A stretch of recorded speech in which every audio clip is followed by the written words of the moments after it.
Dari 13 negara bagian Amerika Serikat dan Washington DC sejak 8 Oktober lalu.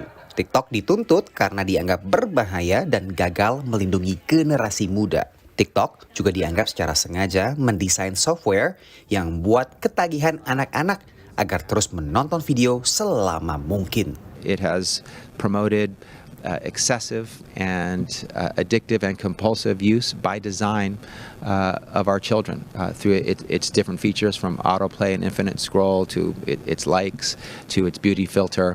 Tuntutan serupa juga dilakukan di New York. TikTok dianggap bertanggung jawab atas tingginya angka depresi di kalangan anak-anak dan remaja. Because we wanted to protect children, it's as simple as that. Because nationwide, children and teens are struggling with significantly high rates of depression, anxiety, suicidal thoughts, suicidal ideation, and other mental health issues, largely because of social media. TikTok menyangkal tuduhan ini.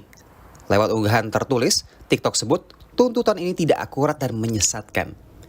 TikTok mengaku secara proaktif menolak pengguna di bawah umur dan telah luncurkan fitur seperti pembatasan penggunaan mode keluarga dan mode privasi khusus untuk pengguna di bawah 16 tahun.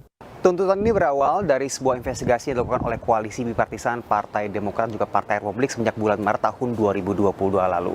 Lantas yang kerap jadi pertanyaan adalah apakah kesehatan mental yang mempengaruhi generasi muda ini sepenuhnya adalah kesalahan TikTok atau sebuah fenomena media sosial secara umum? Studi Indiana University menyimpulkan media sosial secara umum berkontribusi terhadap stres pemuda di Amerika Serikat. Over half are saying they feel pressure, negative pressure, to achieve and to always be exceptional.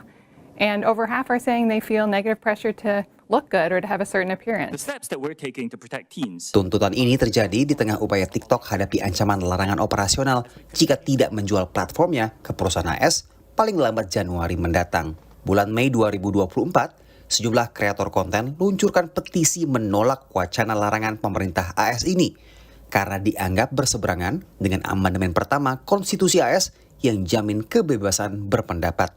Amerika Serikat sendiri adalah pasar kedua terbesar TikTok setelah Indonesia dengan 120 juta pengguna.